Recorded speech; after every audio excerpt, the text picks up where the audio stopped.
2 de junio de 2007, 7:07 de la tarde. Una joven de 18 años cruza las puertas automáticas de una tienda Target en Overland Park, Kansas. Va ilusionada, todavía con la emoción fresca de haberse graduado de la preparatoria apenas 9 días antes. Esa noche tiene una cita con su novio, van a celebrar 6 meses juntos.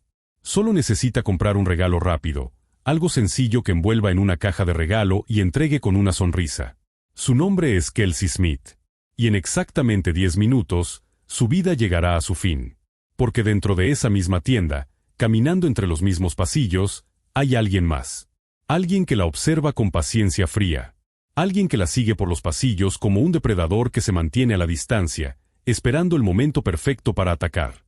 Las cámaras de seguridad lo registran todo, ángulo por ángulo, pero Kelsey no tiene idea del peligro que se cierra sobre ella. En un momento de rutina absoluta, toma su teléfono y marca el número de su mamá. «Mamá, ¿dónde están las cajas para regalo?», pregunta con total normalidad. Nadie lo sabe todavía, pero esa será la última vez que su voz se escuche con vida. Cuando Kelsey paga, toma su bolsa y sale de Target rumbo a su auto en el estacionamiento. Ese alguien ya está ahí, esperándola, calculando cada paso. Lo que ocurre después queda grabado para siempre, una lucha breve pero brutal junto a su automóvil, un forcejeo desesperado que dura apenas segundos y termina en un secuestro a plena luz del día, en un lugar donde cualquiera pensaría que está a salvo. Es el inicio de 4 días de pesadilla que culminarán con el cuerpo de Kelsey encontrado en una zona boscosa, a unos 30 kilómetros de distancia. Durante esos 4 días, su familia la busca sin descanso. Su papá, Greg, un oficial de policía que ha dedicado su vida a proteger a otros, se lanza a la misión más importante de su carrera, encontrar a su hija. Utiliza cada contacto, cada recurso, cada herramienta a su alcance. Pero hay un problema, algo que les roba un tiempo que no tienen. Un obstáculo burocrático que, cuando al fin se destraba, ya es demasiado tarde para Kelsey, pero que terminará cambiando las leyes en todo Estados Unidos. Esta es la historia de Kelsey Smith, una historia sobre 10 minutos que lo cambiaron todo, sobre cómo una familia transformó su dolor más profundo en un legado que salva vidas y sobre por qué, cuando alguien desaparece, cada segundo cuenta. En esos primeros minutos, mientras Kelsey recorre los pasillos sin sospechar nada, el mundo sigue girando como siempre. Afuera, los autos entran y salen del estacionamiento, las familias empujan carritos llenos, los empleados revisan estantes vacíos sin imaginar que, a unos metros, se está gestando una tragedia. Nadie nota al hombre que ajusta su gorra, que se detiene cuando ella se detiene, que finge mirar productos mientras en realidad estudia sus movimientos. El reloj avanza implacable, marcando un conteo regresivo silencioso, 10 minutos, 9, 8. En casa, su mamá quizá piensa que Kelsey tardará un poco, que el tráfico o la fila en la caja la retendrán. Nadie sabe que, en cuestión de instantes, todo lo que conocen como normal va a desaparecer para siempre. El secuestro de Kelsey no solo sacude a su familia, también impacta a toda la comunidad. Los noticieros empiezan a hablar de la joven desaparecida, una chica recién graduada, con toda una vida por delante.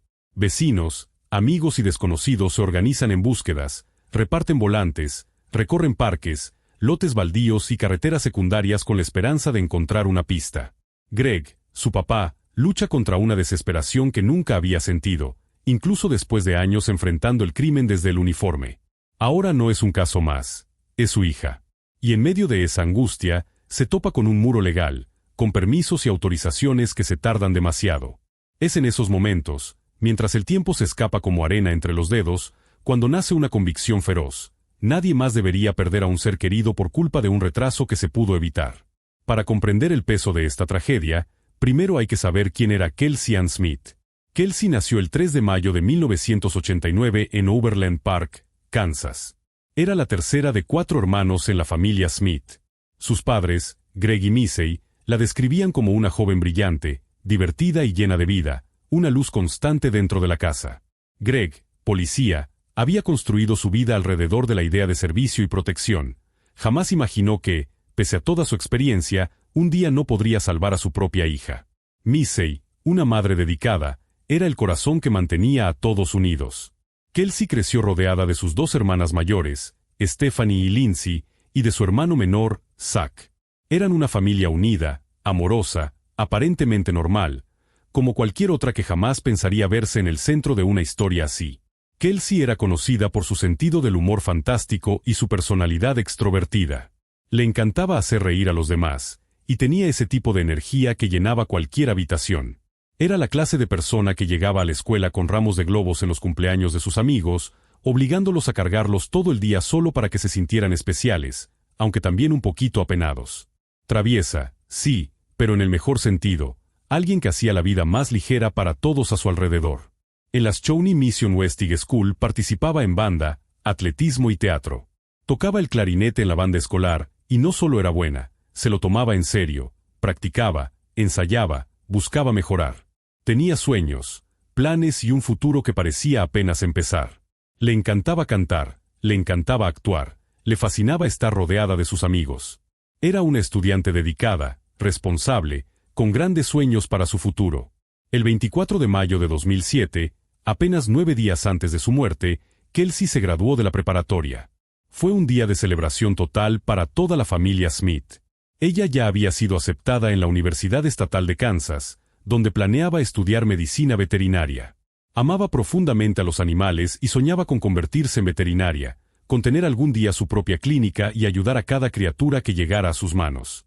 También había sido aceptada en la banda de la universidad, donde tocaría el clarinete en el equipo de marcha. Su futuro se veía enorme, lleno de posibilidades, de caminos abiertos. Tenía solo 18 años, toda una vida por delante, y estaba emocionada por cada segundo de lo que venía. Nada en su vida anunciaba la oscuridad que se aproximaba, ninguna señal clara, ningún presentimiento que la detuviera. Para su familia, ella era el ejemplo perfecto de un adolescente que estaba haciendo las cosas bien, estudiaba, tenía metas, estaba rodeada de buenas amistades. Era el tipo de hija que cualquier padre se siente orgulloso de mencionar.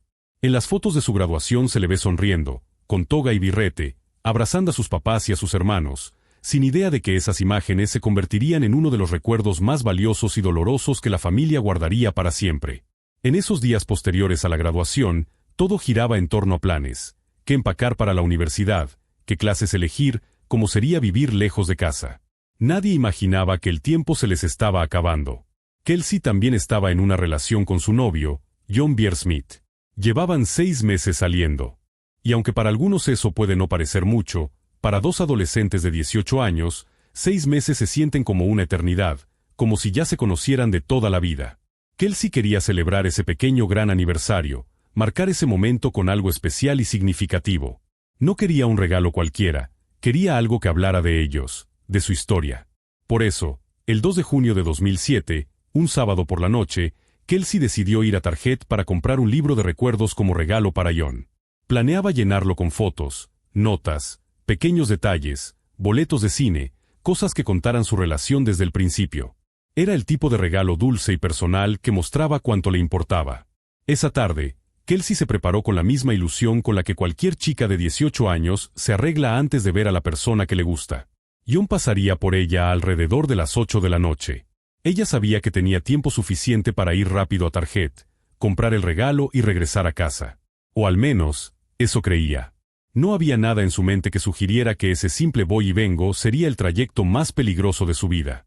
A las 6:30 de la tarde de ese 2 de junio, Kelsey Smith salió de la casa familiar en Overland Park, Kansas. Conducía un Buick Regal 1987, un auto clásico al que le tenía cariño.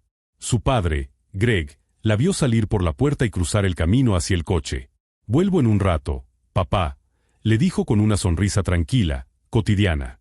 Greg no tenía forma de saber que esa sería la última vez que vería a su hija con vida. Esa imagen, la de Kelsey alejándose con total normalidad, se le quedaría grabada en la mente para siempre, repitiéndose una y otra vez como una película que no puede detener. Mientras Kelsey se alejaba manejando hacia el Oak Park Mall, el mundo a su alrededor seguía su curso sin sobresaltos. El Oak Park Mall era uno de los centros comerciales más grandes de la zona, un lugar donde familias, parejas y adolescentes iban cada fin de semana sin pensar 2 veces en su seguridad. El Target al que se dirigía estaba en la esquina de la 97 con Quivira, justo detrás del centro comercial. Era un sitio que conocía muy bien, había estado ahí docenas de veces. No había nada extraño en ese plan, ningún motivo para encender alarmas. Era una tarde de sábado común en un suburbio considerado seguro en Kansas, de esos lugares donde la gente cree que aquí esas cosas no pasan. Pero esa suposición estaba a punto de romperse de la manera más cruel. A las 7:07 de la noche, Kelsey estacionó su Buick en el estacionamiento de Target. Las cámaras de seguridad la captaron cuando bajó del auto y caminó hacia la entrada de la tienda. Se le veía feliz, relajada, sin una sola preocupación en el rostro. Llevaba jeans, una playera sencilla, el cabello recogido, una joven normal de 18 años con una misión simple: comprar un regalo para su novio. Entró a Target y las cámaras internas siguieron sus pasos mientras recorría los pasillos, buscando el libro de recuerdos y una caja de regalo para envolverlo. No estaba apurada, pero tampoco perdía el tiempo. Sabía que John llegaría más tarde y quería tener todo listo. En algún momento, durante sus compras, sacó su teléfono celular y llamó a su mamá, Missy. «Mamá, ¿dónde están las cajas para regalo?», preguntó Kelsey con toda la naturalidad del mundo. Era una pregunta simple, rutinaria, el tipo de duda que cualquier hija le hace a su madre en medio de un mandado. Missy le indicó dónde encontrarlas, sin imaginar que esa conversación sería la última. Charlaron brevemente. Kelsey le dijo que estaría en casa pronto. Para Missy, fue solo una llamada más en un día normal. Para la historia de esta familia, fue el último eco de la voz de su hija antes de desaparecer en la oscuridad. Missy no notó nada extraño en la voz de su hija. No había temblores, no había silencios raros, no había señales de angustia. Era una conversación breve, cotidiana, la típica llamada de «¿Dónde está esto, mamá?». Sin saberlo, esa sería la última vez que escucharía a Kelsey con vida. Lo que Kelsey ignoraba, lo que toda su familia ignoraba, era que durante todo el tiempo que estuvo dentro de Target, alguien le estaba observando, alguien le estaba siguiendo de manera calculada. Y las cámaras de seguridad lo capturaron todo. Cuando los investigadores revisaron el video más tarde, se encontraron con una escena que helaba la sangre: un hombre con camiseta blanca y pantalones cortos negros siguiendo los pasos de Kelsey por la tienda. No lo hacía de forma evidente, no buscaba llamar la atención, pero ahí estaba, casi siempre en segundo plano. Cuando Kelsey se dirigía a un pasillo, él aparecía poco después. Cuando ella se detenía frente a un estante, él surgía a unos metros, mirándola, estudiándola. El detective retirado Bob Miller, del Departamento de Policía de Overland Park, describió el video con una comparación inquietante, como esos documentales donde un depredador rodea a su presa, esperando el segundo exacto para atacar. Eso era lo que se veía ahí, en pantalla: un cazador y su objetivo, dentro de un lugar donde nadie imagina que puede estar en verdadero peligro. Para los agentes que revisaron esas imágenes, no se trataba solo de un desconocido entre clientes, sino de un hombre que ya había tomado una decisión. En cada cuadro del video, se nota cómo mantiene una distancia medida, nunca demasiado cerca como para despertar sospechas, pero jamás lo bastante lejos como para perder de vista a Kelsey. Ella, concentrada en encontrar su regalo, no percibe nada raro, no siente la mirada en su espalda, no nota al hombre que cambia de dirección cuando ella cambia, que toma productos al azar solo para justificar su presencia. En ese momento, la normalidad es una ilusión que está a punto de romperse.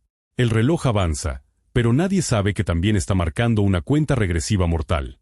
Kelsey pasó menos de 10 minutos dentro de Target.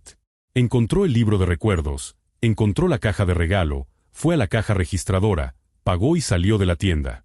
Eran aproximadamente las 7:17 de la tarde. Su compra había sido rápida, práctica, como ella lo había planeado. John iría a recogerla en menos de una hora. Todo estaba saliendo de acuerdo al plan, al menos desde la perspectiva de Kelsey. Afuera, en el estacionamiento, el depredador ya estaba listo. Las cámaras de seguridad exteriores registraron lo que sucedió a continuación. Kelsey caminó hacia su Buick Regal estacionado, abrió la puerta del lado del pasajero y colocó su bolsa de compras en el asiento. Luego rodeó el vehículo para llegar al lado del conductor. Fue en ese momento cuando él apareció. El hombre de la camiseta blanca y los shorts negros se acercó rápidamente justo cuando ella comenzaba a abrir la puerta del conductor. Lo que vino después duró apenas unos segundos, pero fue brutal. Hubo un forcejeo breve, intenso, una lucha desesperada en la que Kelsey intentó defenderse con todo lo que pudo. Sin embargo, el atacante era más grande, más fuerte, y contaba con el factor sorpresa. La sometió, la empujó hacia el interior del coche, la obligó a entrar. Los investigadores creen que probablemente llevaba un arma, tal vez un cuchillo, con el que la amenazó para obligarla a cooperar, para impedir que gritara o intentara escapar. Todo ocurrió en cuestión de segundos, en un estacionamiento lleno de autos, en una tarde de sábado cualquiera. Pero fue tan rápido, tan repentino, tan silencioso, que nadie se dio cuenta. Nadie intervino, nadie llamó a la policía, nadie se acercó a preguntar si todo estaba bien. El Buick de Kelsey arrancó y salió del estacionamiento de Target, pero Kelsey ya no estaba al mando del volante. El atacante conducía, y ella, de alguna forma, iba sometida dentro del vehículo, sin poder escapar, sin poder pedir ayuda. El auto se mezcló con el tráfico de la tarde, se perdió entre las luces y los semáforos. Y con él, desapareció Kelsey Smith. Mientras tanto, en casa, Greg y Missy esperaban que su hija regresara como siempre. John Bier Smith llegó puntual, a las 8 de la noche, listo para su cita, pero Kelsey no estaba ahí. Al principio, nadie se alarmó demasiado. Pensaron que quizá el tráfico estaba pesado, que se había entretenido escogiendo el regalo o que se había encontrado a alguien en el centro comercial. Era fácil buscar explicaciones lógicas, aferrarse a la idea de que no pasaba nada grave. Nadie quería imaginar, todavía, la dimensión real de lo que estaba ocurriendo. Afuera, el cielo empezaba a oscurecerse, y con él, el presentimiento de que algo no encajaba comenzaría, poco a poco, a hacerse más fuerte. Tal vez había tráfico, tal vez se había tardado un poco más en la tienda. Al principio decidieron darle unos minutos, tratar de no exagerar. Pero cuando pasaron 30 minutos, luego una hora, la inquietud empezó a convertirse en miedo.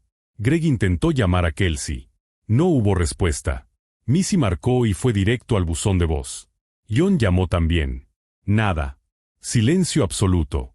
Eso era completamente fuera de lo normal para Kelsey. Siempre contestaba su teléfono, siempre avisaba dónde estaba y con quién.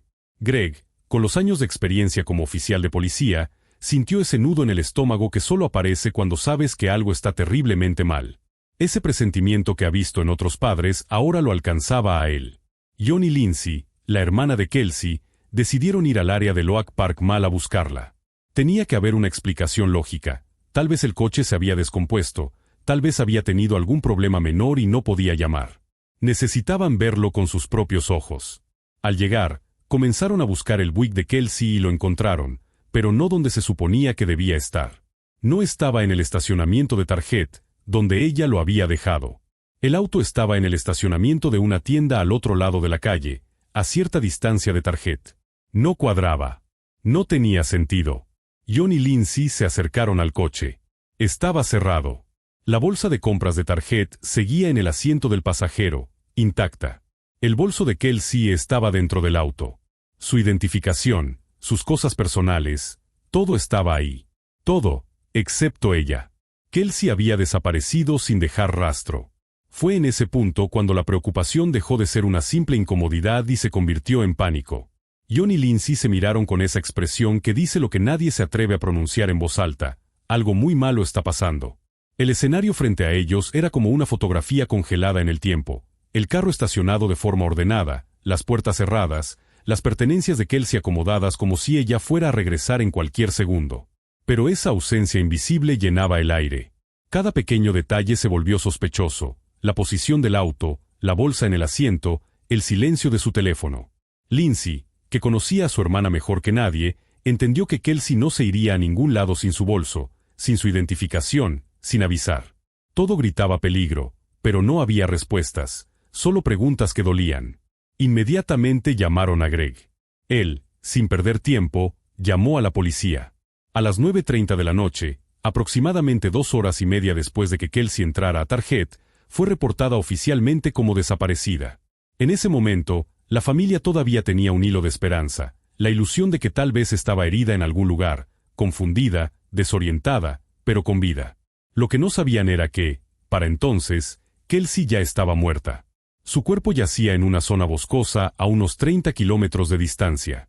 Sin embargo, pasarían 4 días de angustia, de búsquedas, de noches sin dormir, antes de que alguien encontrara ese lugar. Esos 4 días se convirtieron en una eternidad para la familia Smith, que vivía cada minuto entre la esperanza y el terror. La desaparición de Kelsey Smith se convirtió rápidamente en noticia nacional. Una joven recién graduada de la preparatoria que desaparece después de hacer una compra en un Target, en un sábado por la noche, en un suburbio considerado seguro. La historia tocó un nervio en todo Estados Unidos. Si algo así podía pasarle a Kelsey, podía pasarle a cualquiera. La policía de Overland Park lanzó una investigación masiva. Greg Smith, a pesar de ser oficial, tuvo que hacerse a un lado y dejar que sus compañeros se encargaran del caso de manera formal. Aún así, utilizó cada contacto, cada recurso y cada experiencia acumulada a lo largo de los años para intentar encontrar a su hija. No estaba dispuesto a quedarse con los brazos cruzados. Carteles con la foto de Kelsey se colocaron por todo Overland Park y Kansas City. Su rostro apareció en noticieros locales y nacionales, en programas especiales, en segmentos de urgencia. El programa America's Most Wanted presentó su caso, llevándolo a audiencias en todo el país. Miles de personas se ofrecieron como voluntarias para ayudar en la búsqueda. Vecinos, amigos, completos desconocidos que se sintieron identificados con el dolor de la familia. Mientras tanto, los investigadores trabajaban sin descanso, revisando cada fragmento de evidencia que podían conseguir. El auto de Kelsey fue procesado minuciosamente, centímetro a centímetro. Buscaban huellas dactilares, rastros de ADN, fibras, cualquier detalle que pudiera apuntar hacia el secuestrador. Encontraron algo crucial, una huella dactilar en la hebilla del cinturón de seguridad del lado del conductor. Alguien que no era Kelsey había ajustado ese cinturón. Era una pista concreta, real. Pero la pista más importante no estaba en el coche. Estaba en las imágenes silenciosas de las cámaras de seguridad, esperando a ser interpretadas, listas para revelar la cacería que había comenzado dentro de la tienda. Los investigadores obtuvieron las grabaciones de las aproximadamente 40 cámaras de seguridad dentro y fuera de Target, y lo que vieron les heló la sangre. Ahí estaba Kelsey, caminando entre los pasillos, sin saber que era observada. Y ahí estaba él, el hombre de la camiseta blanca, siguiéndola con pasos calculados. Vieron también el momento del secuestro en el estacionamiento, la emboscada en cuestión de segundos. Y, lo más importante, vieron las imágenes del vehículo de Kelsey llegando al estacionamiento de otra tienda a las 9:17 de la noche. La cámara exterior mostraba cómo el auto se detenía y, segundos después, una figura salía del lado del conductor y se alejaba con prisa. Era un hombre blanco, de unos 20 y tantos años, con barbilla partida y perilla, vestido con la misma camiseta blanca y los shorts negros que habían visto dentro de Target. Era el mismo cazador que había seguido a Kelsey desde los pasillos hasta el estacionamiento. Con esas imágenes en su poder, los investigadores decidieron hacer público el rostro del sospechoso. Necesitaban que alguien lo reconociera. La reacción fue inmediata. Las líneas telefónicas del departamento de policía se saturaron con llamadas. Cientos de pistas comenzaron a llegar, muchas basadas en sospechas vagas o parecidos lejanos, pero entre todo ese ruido, algunas llamadas resaltaron. Varias personas mencionaron el mismo nombre, Edwin Hall. Una mujer, en particular, vio las imágenes y reconoció al sujeto como su vecino. Cuando además escuchó los datos sobre la camioneta que la policía también estaba buscando, no dudó en marcar y dar la pista completa. Edwin Roy Hall, conocido como Jack, de 26 años, residente de Olathe, Kansas. Los investigadores consiguieron la foto de su licencia de conducir y la compararon con las imágenes del sospechoso. La coincidencia era clara. Tenían nombre y rostro. Sin embargo, encontrar al hombre era solo una parte del rompecabezas. Lo más urgente seguía siendo localizar a Kelsey. Con un sospechoso identificado, la esperanza se mezclaba con la desesperación. Por un lado, la policía sentía que se acercaba al responsable. Por otro, cada minuto que pasaba sin encontrar a Kelsey pesaba como una sentencia silenciosa. En los noticieros se repetían las mismas imágenes una y otra vez, mientras la comunidad miraba incrédula. El rostro del sospechoso, desenfocado y frío, se convirtió en símbolo del miedo que empezaba a invadir a padres y jóvenes en todo el estado. Las familias que antes veían los estacionamientos como lugares seguros empezaron a mirarlos como escenarios potenciales de horror. Pero en el centro de todo, el objetivo seguía siendo uno: traer a Kelsey de vuelta. Kelsey tenía su teléfono celular con ella cuando fue secuestrada, y los investigadores lo sabían. Sabían también que los celulares se comunican de manera constante con las torres de telefonía, dejando un rastro. Si podían obtener la ubicación del teléfono de Kelsey, podrían seguir ese rastro. Podrían encontrarla. Tal vez, incluso, salvarla. Cada segundo era crucial. Greg y Missy Smith rogaron a Verizon Wireless, el proveedor de servicio de Kelsey, que localizara el teléfono. Pedían, casi suplicaban, que les dieran esa información. Pero la compañía se negó. Argumentaron que, por leyes de privacidad, no podían revelar esos datos sin una orden judicial. Greg, como oficial de policía, entendía el lenguaje legal, pero también sabía que el tiempo no estaba de su lado. Sabía que tramitar una orden judicial tomaría horas, quizá más. Horas que su hija no tenía. Sabíamos que localizar el teléfono era la forma más rápida y precisa de encontrar a nuestra hija, recordaría después Missy. Sin embargo, el sistema se movía con una lentitud desesperante. Mientras los formularios se llenaban, mientras se revisaban protocolos y se discutían tecnicismos, el reloj seguía corriendo. La burocracia, pensada para proteger derechos, se convertía ahora en una muralla entre la vida y la muerte. Para la familia Smith, cada negativa, cada tenemos que esperar, era como una puñalada. No estaban pidiendo un favor menor, estaban pidiendo la oportunidad de salvar a su hija. Esa espera marcó un antes y un después. Fue en esos días cuando Greg y Missy entendieron que su tragedia no solo era un crimen, también era una falla del sistema, una brecha legal que ponía en riesgo a cualquiera que desapareciera en circunstancias similares. Mientras Verizon se aferraba a sus políticas y los abogados revisaban cada línea de la ley, Greg veía cómo la esperanza se iba desgastando. No dejó de moverse, no dejó de presionar, de llamar, de insistir. La comunidad seguía buscando en campos abiertos, lotes baldíos, riberas de ríos y áreas boscosas. Helicópteros, perros de búsqueda, voluntarios a pie, todos tratando de compensar con esfuerzo humano lo que una simple coordenada en una pantalla podría haber revelado en minutos. Con el paso de los días, el caso de Kelsey se volvió también un ejemplo doloroso de cómo el tiempo puede ser el enemigo más cruel en una desaparición. Finalmente, 4 días después de que Kelsey desapareciera, el 6 de junio de 2007, Verizon entregó la información de ubicación del teléfono celular. Los registros mostraban que el dispositivo había estado en una zona boscosa cerca de Longview Lake, en Grandview, Missouri, a unos 30 kilómetros del lugar donde Kelsey había sido secuestrada. En cuanto tuvieron esos datos, los equipos de búsqueda se movilizaron de inmediato. En aproximadamente 45 minutos llegaron al área indicada. Peinaron el terreno, avanzando entre árboles, matorrales y maleza alta. Y fue ahí donde hicieron el hallazgo que todos temían, pero que aún querían evitar, el cuerpo de Kelsey Smith. La búsqueda terminaba, pero la pesadilla apenas comenzaba para su familia. A partir de ese momento, ya no se trataba de encontrarla con vida, sino de exigir justicia y de impedir que una demora así volviera a costarle la vida a alguien más. Con el descubrimiento del cuerpo, el silencio del bosque se convirtió en testigo mudo de todo lo que había ocurrido lejos de las cámaras y los estacionamientos iluminados. Los investigadores comenzaron a tratar la escena con precisión quirúrgica, recogiendo cada indicio que pudiera reconstruir las últimas horas de Kelsey. Greg y Missy, al recibir la noticia, vieron como la pequeña llama de esperanza que aún cuidaban se apagaba por completo. Pero en medio del dolor absoluto, también comenzó a formarse algo más. Una determinación férrea de que el nombre de su hija no quedara solo como una estadística más, sino como el motor de un cambio. A partir de Kelsey, ellos se juraron que ninguna familia tendría que suplicar días enteros para que se localizara un teléfono en una emergencia. A la 1:30 de la tarde del 6 de junio de 2007, 4 días después de su secuestro, el cuerpo de Kelsey Ann Smith fue encontrado en una zona boscosa cerca de Longview Lake. Estaba desnuda, cubierta con ramas de árboles, como si alguien hubiera intentado esconderla a toda prisa. Alrededor de su cuello, enredado con violencia, estaba su propio cinturón de nylon. Su cuerpo presentaba un número excesivo de garrapatas, un detalle que para los forenses era clave, indicaba que llevaba ahí varios días, expuesta a los elementos, sola en medio del silencio del bosque. La autopsia reveló la verdad que nadie quería escuchar. Kelsey había sido violada y sometida a abusos brutales.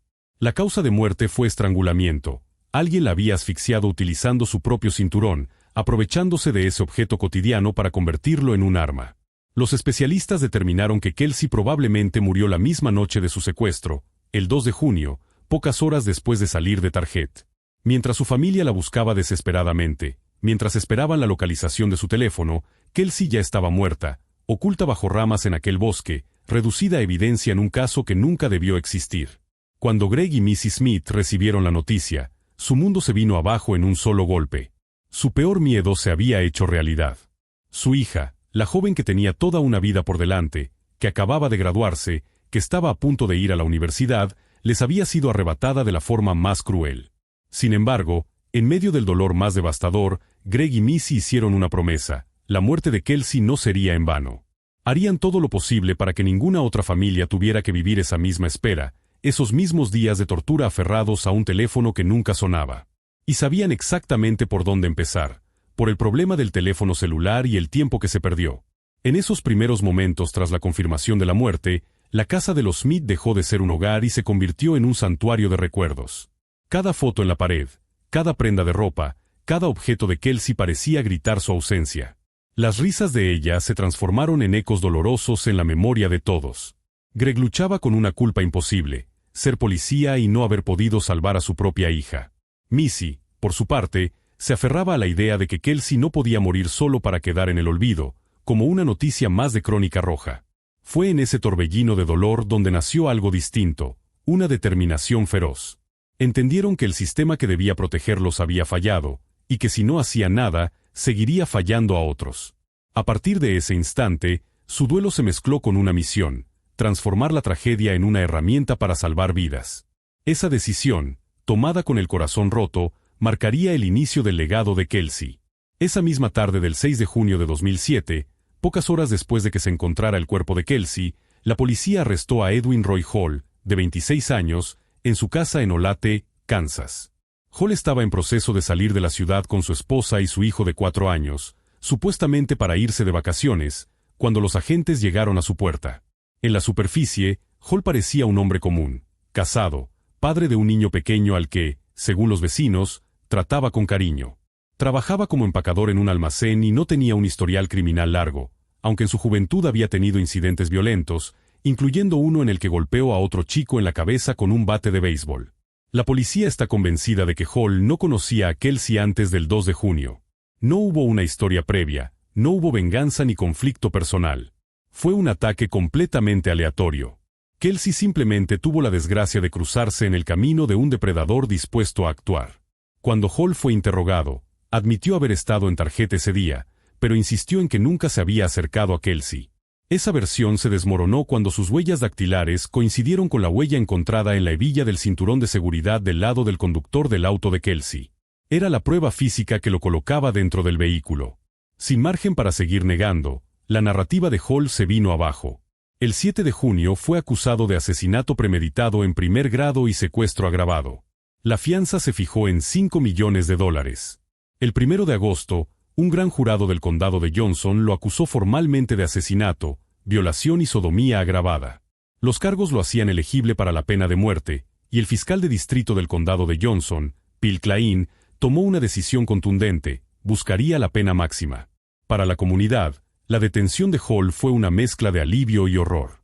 Por un lado, el monstruo tenía nombre y rostro, ya no era solo una figura borrosa en un video de mala calidad. Por otro, la idea de que un hombre aparentemente normal, con esposa, hijo y trabajo estable, fuera capaz de semejante brutalidad sacudió a todos. Los vecinos se preguntaban cómo era posible no haber visto nada, no haber notado señales. En los noticieros, se repetía una y otra vez la imagen de Hall, joven, común, sin rasgos que lo delataran como un asesino. Esa normalidad aparente resultaba incluso más aterradora. Mientras el proceso legal avanzaba, Greg y Missy empezaron a entender que la justicia no solo se buscaría en la corte, también en las leyes que debían cambiar para que la muerte de Kelsey significara algo más que dolor. El nombre de su hija comenzaba a transformarse en símbolo, en bandera de una causa que estaba apenas iniciando. El juicio de Hall estaba programado para iniciar en 2008, pero en julio de ese año él tomó una decisión que cambiaría el rumbo del caso. Para evitar la pena de muerte, se declaró culpable de todos y cada uno de los cargos: asesinato capital, secuestro, violación y sodomía agravada. El 16 de septiembre de 2008, Edwin Hall fue sentenciado a cadena perpetua sin posibilidad de libertad condicional. En la corte, frente a la familia de Kelsey, intentó hablar. «No puedo encontrar las palabras correctas para decir hoy», murmuró entre lágrimas. «Lo siento mucho por lo que he hecho. Eso es todo. Eso es todo lo que puedo decir». Para muchos, sus palabras sonaron tan vacías como la silla donde Kelsey debería haber estado. Después de la audiencia, Greg Smith, el padre de Kelsey, fue directo: «No sé qué tan sincero fue, pero realmente no importa, no cambia nada».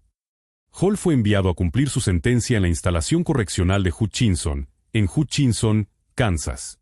Nunca volverá a caminar libre, nunca tendrá la oportunidad de repetir lo que le hizo a otra joven.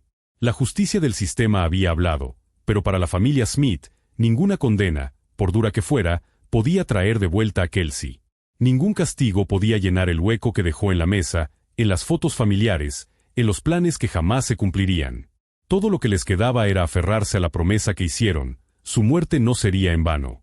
El día de la sentencia, la sala del tribunal estaba cargada de una tensión pesada, difícil de describir.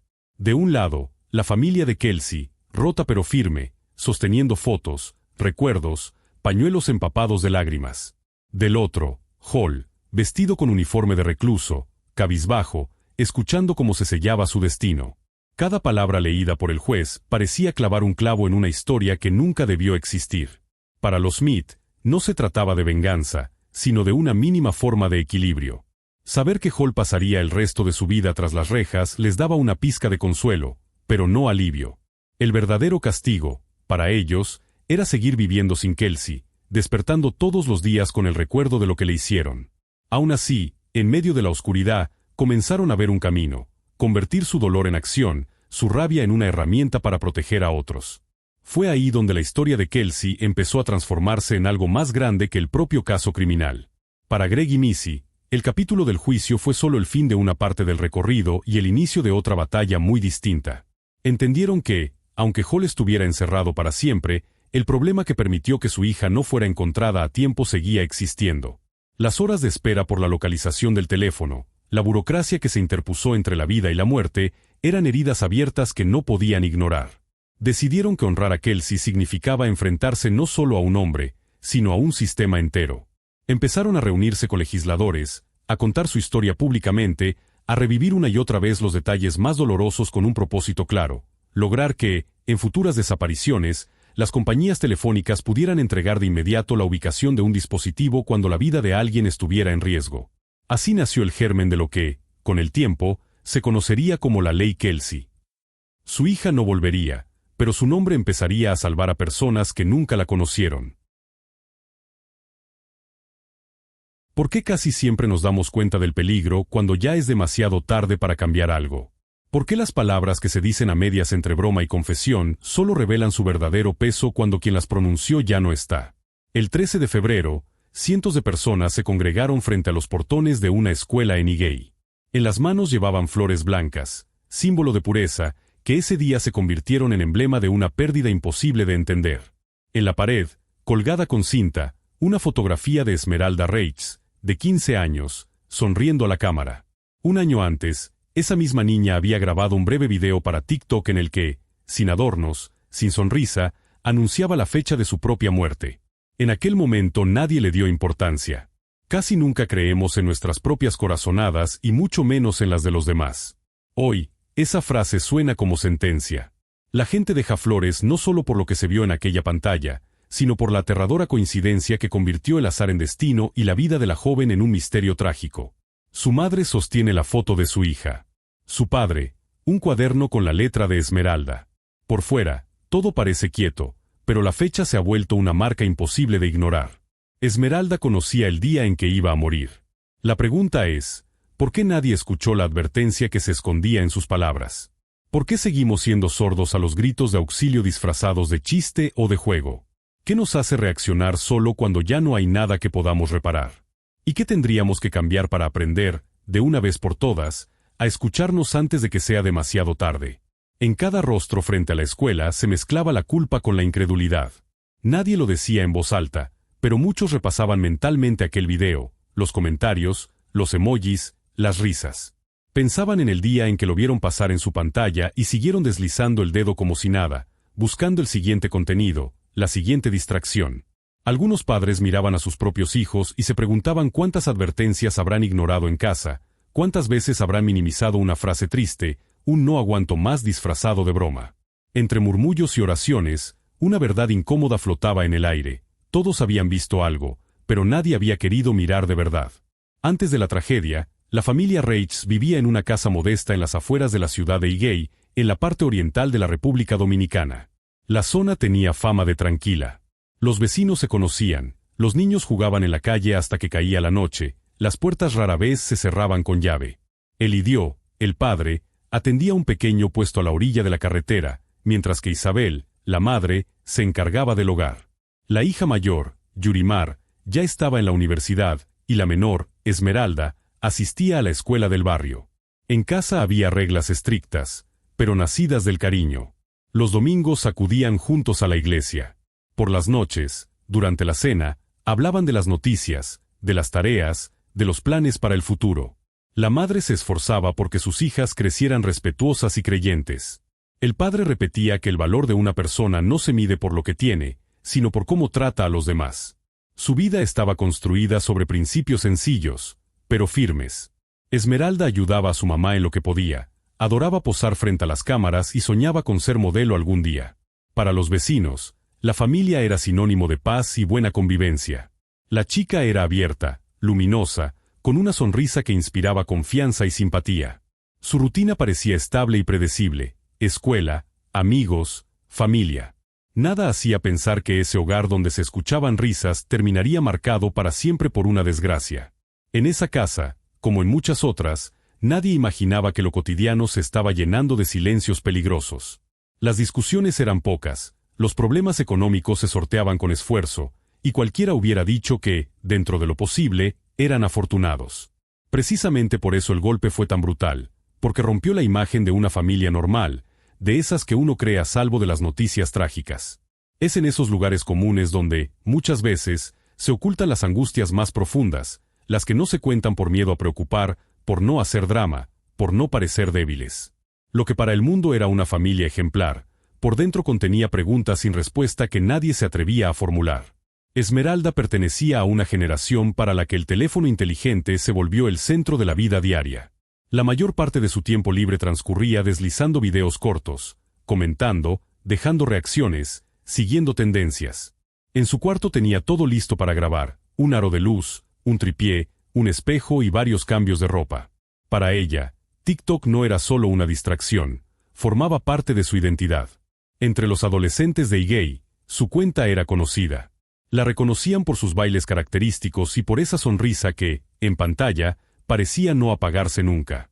A diferencia de otros creadores, Esmeralda no apostaba por el escándalo ni por provocar polémicas. Grababa bailando, cantando fragmentos de canciones, riendo con sus amigas.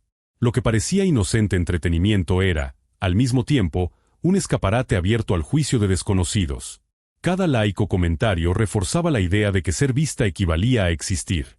En ese universo de filtros y coreografías, muy pocos se preguntaban qué ocurría cuando se apagaban las luces del aro, cuando el celular quedaba sobre la mesa y el cuarto volvía a estar en silencio. Detrás de cada video, había un adolescente que quizá necesitaba algo más que vistas. Necesitaba ser comprendida, no solo observada a través de una pantalla. Su estilo era ligero y natural, y justo eso era lo que enganchaba a la gente. Sus seguidores no dejaban de aumentar y, con cada nuevo video, Esmeralda sentía que se estaba convirtiendo en alguien que realmente importaba. Soñaba con ser modelo. En su celular guardaba decenas de fotos que enviaba a castings en línea. En su cabeza, el plan era sencillo: la fama en Internet sería el primer paso hacia el reconocimiento real. Sus padres no se oponían, pensaban que era solo un pasatiempo inocente. Isabelle, su mamá, a veces le pedía que se concentrara más en la escuela, pero Esmeralda prometía que lo haría y enseguida volvía a la pantalla. Sus amigos notaban que casi nunca soltaba el teléfono. Incluso cuando salían juntos, ella revisaba notificaciones, editaba videos, elegía filtros. Con el tiempo, eso dejó de ser solo una costumbre y se volvió una dependencia. Le costaba pasar un día sin publicar algo. Cada nuevo video se convertía en una pequeña prueba que tenía que superar. La espera por las reacciones del público le traía emoción, pero también una ansiedad silenciosa. Detrás de cada publicación, había una especie de ritual invisible: grabar, borrar, volver a grabar, retocar detalles que solo ella veía, comparar su imagen con la de otras chicas. Esa presión no venía solo de los demás, sino de sí misma. Esmeralda se medía en números, vistas, comentarios, seguidores. Si algo no funcionaba como esperaba, lo tomaba como un fracaso personal. Empezó a dormir menos, a pensar en ideas para nuevos clips incluso en clase, a imaginar cómo se veía desde fuera, como si viviera permanentemente observándose desde la pantalla. Nadie en su entorno alcanzaba a entender hasta qué punto la validación digital se había vuelto, para ella, una necesidad diaria. A finales de 2022, apareció un video distinto en su perfil. No se parecía en nada al contenido que solía subir. No había baile, ni fondo llamativo, solo un texto sobre la pantalla que decía: «Me van a traer flores cuando ya no esté, el 13 de febrero». Lo publicó de noche y no explicó qué quería decir. Casi no hubo comentarios. Nadie le dio importancia.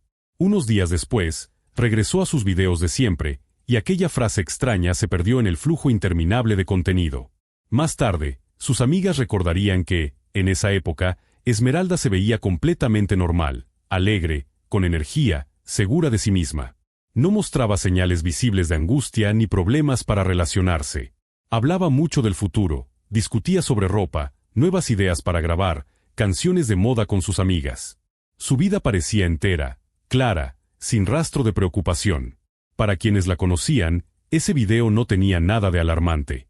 Para muchos adolescentes, frases así son parte del lenguaje de Internet, parte del juego, una cita más, un recurso para llamar la atención.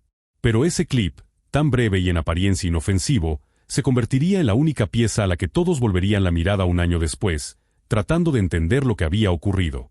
En aquel momento pareció insignificante, casi accidental, pero con el tiempo se revelaría como la primera señal de alerta de que algo, silencioso pero profundo, empezaba a moverse dentro de la vida de Esmeralda. Mientras tanto, en los pasillos de la escuela, nadie sospechaba que ese mensaje encerrara algo real. Sus compañeros lo veían como una frase dramática más, una ocurrencia pasajera. Y sin embargo, si alguien hubiera detenido el video en esa pantalla negra, se hubiera preguntado por qué justo esa fecha. Tal vez habría descubierto grietas que no se veían a simple vista.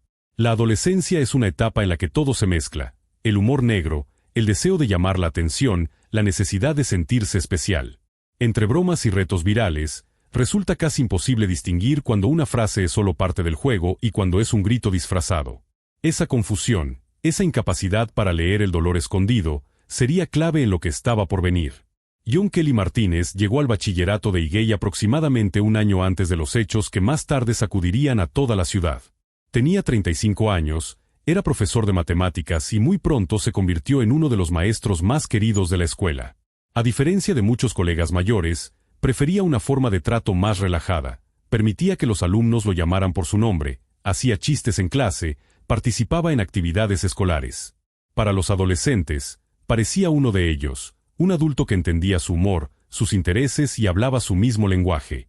Su manera de enseñar también llamaba la atención. No insistía tanto en la memorización, sino en explicar los temas de forma sencilla, priorizando que entendieran por encima de las calificaciones. En su salón se respiraba un ambiente distendido en el que incluso los estudiantes con más dificultades se sentían en confianza. Martínez tenía facilidad para conectar con la gente, y la dirección de la escuela lo consideraba el ejemplo perfecto de docente moderno, un profesional capaz de llegar de verdad a sus alumnos. Los padres también lo respetaban. Se veía como un hombre educado, responsable, un padre de familia que criaba a 2 hijas. En las reuniones con tutores hablaba con seguridad sobre la importancia de la educación y de apoyar a los adolescentes en sus momentos difíciles. Nadie ponía en duda su profesionalismo. Lo que nadie veía era la otra cara, esa que nunca aparece en los informes escolares ni en las charlas formales. Detrás de las sonrisas y de su reputación impecable, Martínez se movía con una naturalidad inquietante entre la confianza y el límite difuso de lo permitido. Algunos comentarios que parecían solo buena onda, ciertas miradas que duraban un segundo de más, pequeños gestos que se justificaban como cercanía con los alumnos, empezaban a pasar desapercibidos bajo la etiqueta de profe chévere.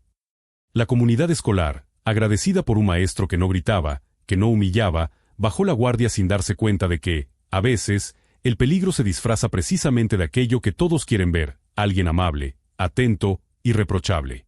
Con el tiempo, John empezó a pasar cada vez más rato con sus alumnos fuera del horario de clase.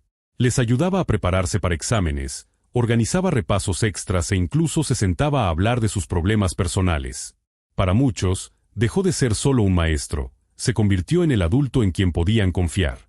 Su habilidad para hacer que los chicos se sintieran escuchados y comprendidos parecía algo raro, casi valioso, y eso reforzaba su imagen de profesor con el que se podía hablar de verdad. Pero fue precisamente durante esas reuniones después de la escuela cuando la situación comenzó a salirse de lo aceptable, lo que más tarde se describiría como cruces de límites.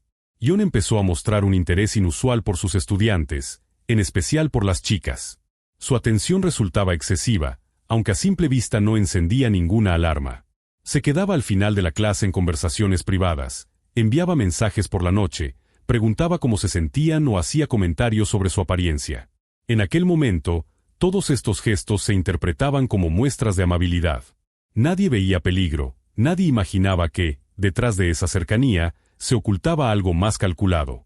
En muchos contextos escolares, este tipo de dinámica suele maquillarse como acompañamiento emocional, como apoyo extra para quienes más lo necesitan. Comentarios como "es que el profe se preocupa por sus alumnos" se vuelven una especie de escudo que impide ver lo que realmente está pasando. Cualquier incomodidad se minimiza con frases como "solo es buena onda, no exageres". Y así, poco a poco, la frontera entre lo correcto y lo indebido se vuelve borrosa. Lo que debería ser una relación profesional se transforma en algo más complejo, pero casi nadie lo nota hasta que ya es demasiado tarde. Esmeralda era una de las alumnas que confiaba plenamente en él. Lo admiraba. Era alguien a quien respetaba, que valoraba su esfuerzo y su desempeño. Para una chica que buscaba ser vista en Internet y soñaba con el reconocimiento, la atención de un adulto respetado tenía un peso especial. En la escuela, nadie veía algo raro en la relación entre maestro y alumna. Ni el personal, ni los padres, ni siquiera la propia Esmeralda percibían su conducta como una amenaza. En ese entorno, relaciones así se disfrazan con facilidad de mentoría o apoyo emocional. Solo después se supo que Martínez había aprovechado esa confianza, borrando la línea que separa la responsabilidad profesional del involucramiento personal. Sabía cómo causar buena impresión, cómo hablar lo justo y cuándo callar. Voz tranquila, postura segura, modales impecables. Todo en él parecía intachable. Nadie habría imaginado que el hombre al que los estudiantes veían como ejemplo pudiera representar un riesgo. En aquel momento todo parecía sencillo: un profesor cercano, simpático, bien valorado, alguien en quien se confiaba sin cuestionar. Detrás de esa fachada, sin embargo, se escondía un patrón que suele repetirse en muchos casos. Figuras de autoridad que aprenden a leer las vulnerabilidades de los demás y a usar la confianza como herramienta. No necesitan levantar la voz ni imponer miedo. Les basta con volverse indispensables, con presentarse como los únicos que entienden a ciertos alumnos. Así, poco a poco, aíslan emocionalmente a sus víctimas sin que éstas lo perciban. Lo más inquietante es que, para el resto del mundo, nada parece fuera de lugar. Mientras más confiable parece alguien hacia afuera, más difícil resulta creerle a quien alguna vez se anime a decir "algo no me cuadra". El 12 de febrero de 2023 era un domingo como cualquier otro. Esmeralda pasó la mañana ayudando a su mamá en el puesto de la carretera, haciendo tarea y chateando con sus amigas. Ya por la tarde, recibió un mensaje de John Kelly Martínez. Le proponía algo fuera de lo habitual, una pequeña salida educativa a una feria local, junto con su primo y algunas de sus compañeras. La idea sonaba inocente, apenas un paseo rápido para despejarse antes de empezar la nueva semana escolar. Isabelle, la madre de Esmeralda, dudó. Ya era tarde. Su esposo no estaba y no podía consultarlo. John la tranquilizó, le aseguró que el paseo no duraría más de un par de horas y que él mismo se encargaría de que las chicas estuvieran bien. Tras una breve pausa, Isabelle aceptó con una condición: Esmeralda debía volver a casa antes de las 9 de la noche. La joven prometió y salió apresurada hacia el coche. Dentro estaban 3 de sus compañeras, platicando y riéndose, y Rubén, el primo de 25 años de John. El ambiente era ligero, todos bromeaban, compartían lo que habían hecho el fin de semana. Lo que nadie sabía era que la verdad era otra. Martínez nunca tuvo la intención de llevarlas a una feria. Ya en ruta, les dijo que el evento se había cancelado y les propuso ir a la playa de Macao. Las chicas se emocionaron. Un viaje improvisado a la costa sonaba incluso mejor. Pero nadie avisó a Isabelle sobre el cambio de planes. El trayecto duró casi una hora, carreteras largas, pocas luces en el camino, el estéreo del carro sonando fuerte mientras la noche caía sobre la ciudad. En medio del recorrido, John se desvió y se detuvo en una gasolinera. Entró a la tienda y regresó con una bolsa de plástico. Según la investigación posterior, adentro llevaba una botella de cerveza y un sobre de pastillas. Ninguno de los adolescentes le dio mayor importancia. John iba manejando, Rubén se sentó a su lado y las chicas ocuparon el asiento trasero, riendo, grabando clips cortos para redes. Al cabo de unos minutos, John le pidió a Esmeralda que se pasara al asiento delantero, diciéndole que quería enseñarle la ruta. Cuando ella se acomodó junto a él sirvió la cerveza en un vaso desechable y le agregó varias pastillas. Una de las muchachas se dio cuenta, pero no dijo nada. El miedo a enfrentarse a un adulto pesó más que cualquier sospecha. Esmeralda bebió sin saber lo que había sido mezclado en el vaso. Al poco rato, su energía comenzó a apagarse. Dejó de participar en las conversaciones, se la veía cansada, ida. Las demás asumieron que se sentía mal por el calor o por lo largo del trayecto. Para ellas, era más fácil encontrar una explicación simple que imaginar algo siniestro. Nadie estaba preparado para pensar mal de un maestro en quien todo el mundo confiaba. Y ahí, en ese silencio incómodo, empezó a formarse una cadena de omisiones, una mirada que se ignora, una duda que no se menciona, un comentario que se queda atorado en la garganta. Cada pequeño detalle que se deja pasar contribuye a construir el escenario perfecto para que el peligro actúe sin resistencia. Lo que para los adultos puede parecer nada, para un adolescente es una muralla. ¿Quién se atreve a decir algo está mal cuando toda la estructura alrededor te ha enseñado a obedecer, a no cuestionar, a no faltar al respeto? Cuando llegaron a la playa, el sol ya empezaba a ocultarse. John estacionó el carro lejos del área principal, diciendo que así era más seguro. Le sugirió a todos que bajaran hacia la orilla, pero le pidió a Esmeralda que se quedara un momento, que necesitaba ayuda con unas cosas. Las otras chicas y Rubén se adelantaron. Esmeralda se quedó junto al carro con el maestro, sin sentir motivo para preocuparse. Parecía solo otra tarde cualquiera, una salida con un adulto de confianza, sin amenazas visibles, apenas unos cuantos detalles, el cambio repentino de destino, el alcohol, ciertos comportamientos extraños que, vistos en retrospectiva, formarían un patrón fatal. Pero en ese momento, nadie alcanzaba a ver que lo que parecía un paseo inofensivo ya se había convertido en algo muy distinto. La oscuridad fue cayendo poco a poco sobre la playa. El sonido de las olas empezó a cubrir las voces. Cuando las chavas regresaron después de un rato, el carro seguía ahí, pero Esmeralda no aparecía por ningún lado. Un poco más tarde, el maestro volvió y les dijo que ella estaba descansando adentro, que ya se sentía mejor.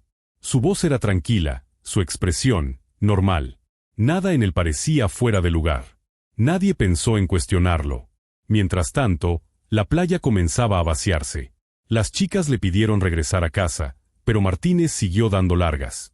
Dijo que estaba cansado, que solo necesitaba un poco más de tiempo antes de manejar. No tenía sentido. ¿Para qué quedarse cuando el día ya casi se había ido? Con el paso de los minutos, las muchachas se dieron cuenta de que Esmeralda seguía sin salir del carro. Preguntaron si estaba bien. John contestó con frialdad: «Está dormida, déjenla descansar». Cuando la noche terminó de cerrar sobre la costa, por fin anunció que ya era hora de irse. Las demás tomaron sus lugares en el asiento trasero, pero Esmeralda no apareció. Fue entonces cuando Martínez les dijo que ella iría adelante, para que tuvieran más espacio atrás. Ninguna se opuso. Ninguna la vio. Ninguna sabía en qué estado se encontraba. Una vez que el carro se puso en marcha, el silencio se volvió pesado. Las chicas comenzaron a hablar en voz baja entre ellas, pero Martínez no se unió a la conversación. En el retrovisor solo alcanzaban a ver su rostro y la silueta inmóvil de Esmeralda a su lado. Cuando intentaban preguntar algo, él respondía con evasivas, como si nada extraño estuviera ocurriendo. El trayecto desde la playa hasta la siguiente parada, una gasolinera, tomó menos de una hora. Pero en ese lapso tan corto, la aparente tranquilidad de la noche se había desmoronado por completo. Cuando el carro se detuvo y las demás bajaron unos minutos, Esmeralda se quedó adentro, sola, demasiado débil como para pedir ayuda.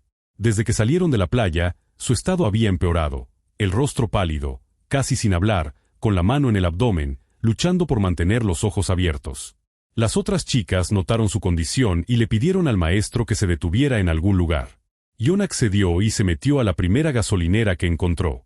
Las cámaras de vigilancia registraron la hora, 9:45 de la noche. En ese punto, lo que para muchos adultos no hubiera sido más que un detalle, para cualquier observador atento habría sido una serie de banderas rojas ondeando al mismo tiempo. Una menor visiblemente mal, un adulto que controla el rumbo, un grupo de testigos jóvenes que no saben cómo reaccionar. Cada segundo que pasa sin que alguien intervenga es una oportunidad perdida. Y ahí entra otra pregunta incómoda. ¿Dónde estaba la cultura de prevención, la educación para decir esto no está bien? No se trata solo de culpar a quienes no hablaron, sino de preguntarse quién les enseñó a quedarse callados. Las cámaras de seguridad mostraron a Esmeralda, tambaleándose, caminando hacia el baño. Solo unos minutos después, los empleados de la gasolinera encontraron una gran cantidad de sangre en el interior. Había rastros por todas partes, en el piso, en las paredes, cerca del lavabo. Mientras intentaban entender qué estaba ocurriendo, Esmeralda ya había regresado al carro y John se alejó a toda prisa, sin permitir que nadie se acercara ni interviniera. Según relatarían después sus amigas, Esmeralda se quejaba de dolor y mareos. Se le veía asustada, suplicándole que se detuviera. John, con una calma ensayada, dijo que sabía dónde comprar medicinas y condujo hacia una farmacia. Ahí compró analgésicos, un paquete de toallas sanitarias y pastillas anticonceptivas de emergencia. Pero nunca llamó a ningún médico. Las chicas no entendían por qué un adulto no llevaba a su amiga a un hospital. Él explicó que Esmeralda tenía cosas normales de mujeres y que le daba pena hablar del tema. Su tono sonaba seguro, pero debajo de esa superficie tranquila se notaba la tensión. Tenía prisa, evitaba el contacto visual, escondía algo. Cuando el carro se detuvo de nuevo, entró a una tienda cercana y compró ropa. Era para Esmeralda, porque la suya estaba manchada de sangre. Le pasó la bolsa hacia el asiento trasero, sin ofrecer explicación. Las muchachas se quedaron calladas, entendiendo que algo estaba muy mal. Esmeralda intentaba resistir, pero su estado empeoraba. Apenas respondía, cerraba los ojos por momentos, como si se desvaneciera poco a poco. John la observaba, consciente de que la situación se estaba saliendo de control. Aún así, no buscó ayuda médica. Sus acciones ya no tenían nada que ver con protegerla, estaban dirigidas a ocultar lo que había sucedido. Sabía que con cada kilómetro que avanzaban, la verdad se hacía más difícil de esconder. Pero en lugar de dirigirse a un hospital, siguió manejando de regreso, fingiendo que todo todavía estaba bajo control. Esa noche, la fría lógica de un adulto se estrelló contra el dolor y el miedo de una menor. Esmeralda necesitaba auxilio. Y la única persona que debía cuidarla eligió el silencio y el engaño. En ese trayecto, se fueron acumulando decisiones que marcarían el destino de todos. No llamar a emergencias, no pedir ayuda, no detenerse donde hubiera testigos. Cada no fue cerrando puertas que tal vez podían haberle salvado la vida. Afuera, la ciudad seguía su rutina nocturna, luces encendidas en las casas, gente cenando, niños durmiendo, padres viendo la televisión sin imaginar que, a pocos kilómetros, una adolescente agonizaba en el asiento de un carro. El verdadero horror de muchos crímenes no está solo en el acto violento, sino en las oportunidades perdidas para evitarlo, en los adultos que eligen proteger su propia reputación en lugar de proteger a un niño. Cerca de las 11 de la noche, el coche de John Martínez se detuvo frente a la casa de los Reitz. Él se fue rápido, casi sin dar tiempo a preguntas, mientras Isabel recibía a su hija entre molestia y preocupación. Esmeralda llegaba tarde, sin previo aviso y con ropa diferente. Isabelle no tenía idea de lo que ese retraso estaba ocultando. Le habló con calma, pero con decepción por haber roto el acuerdo.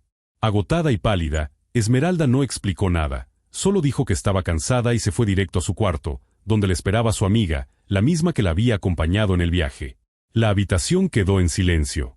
Esmeralda se recostó dándole la espalda, mirando hacia la pared. Su amiga la vio sujetarse el abdomen, hacer muecas de dolor y tratar de no emitir ni un quejido. Cuando le preguntó si debían avisar a sus padres, Esmeralda susurró, «No, se me va a pasar». Su voz sonaba débil, apagada. Conforme avanzaba la noche, el dolor y el miedo se quedaron atrapados entre cuatro paredes, lejos de cualquier adulto que pudiera intervenir.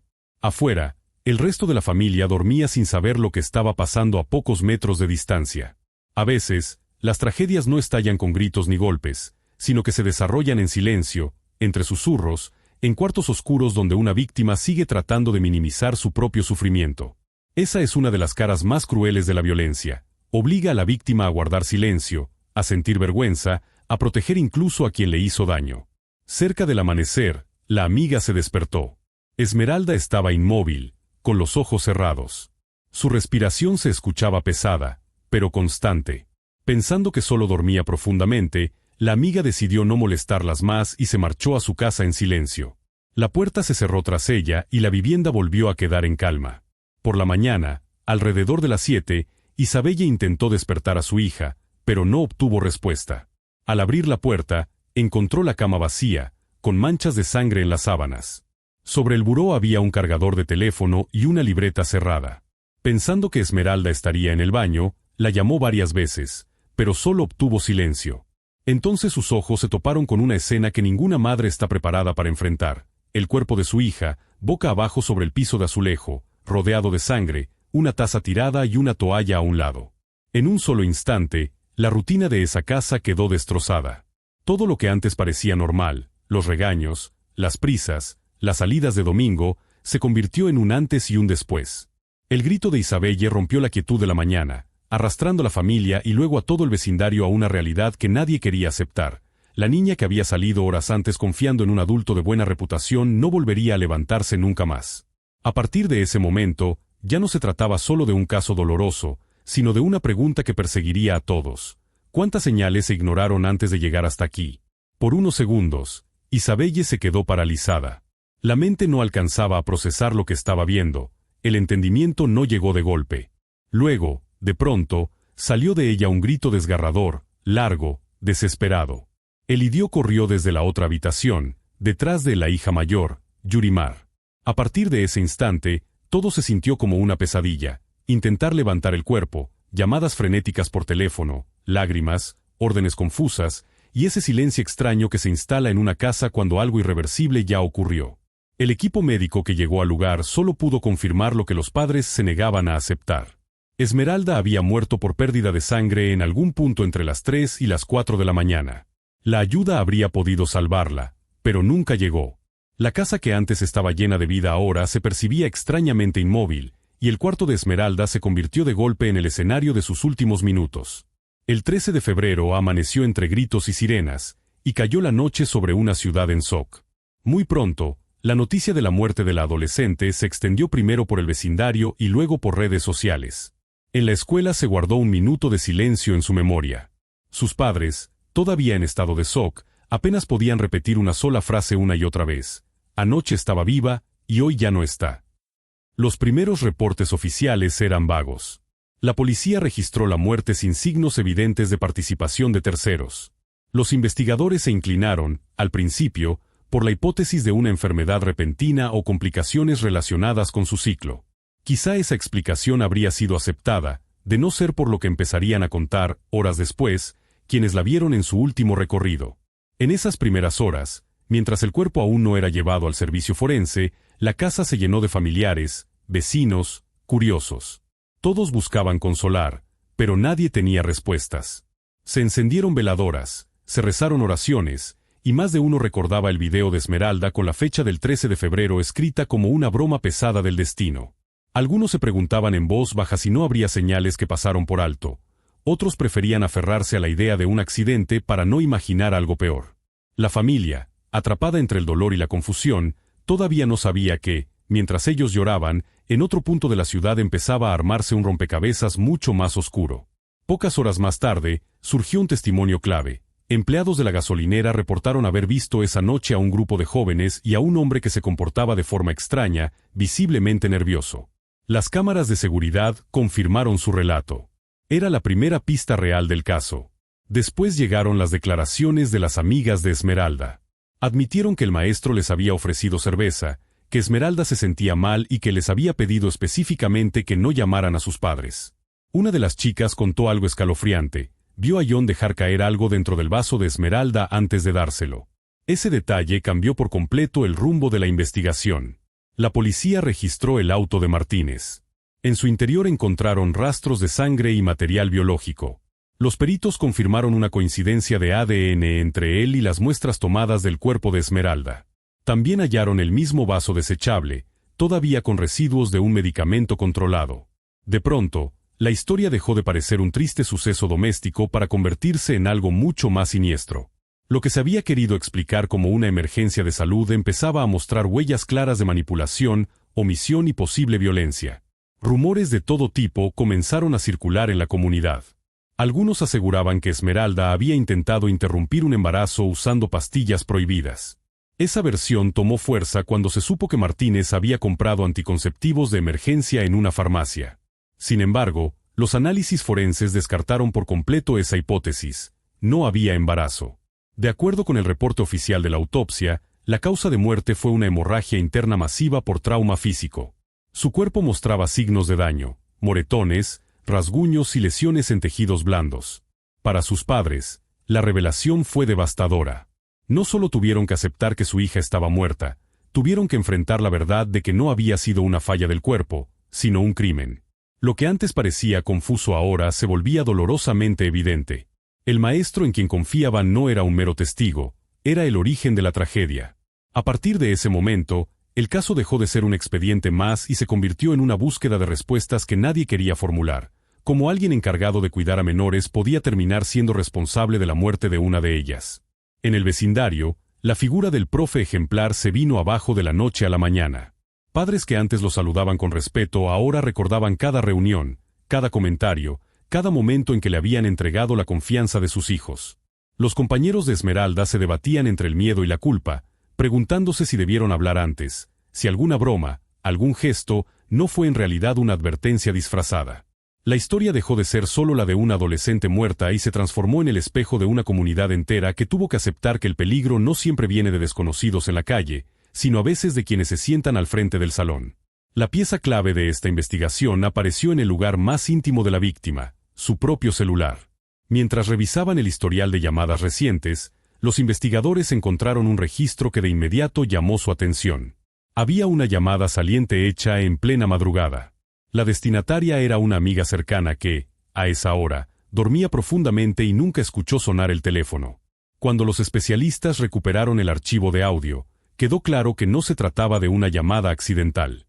Era, quizás, el último intento de Esmeralda por dejar un rastro de lo que realmente estaba ocurriendo. En la grabación apenas se alcanzaba a oír una voz tenue. Era Esmeralda, susurrando que le dolía todo y que estaba perdiendo mucha sangre.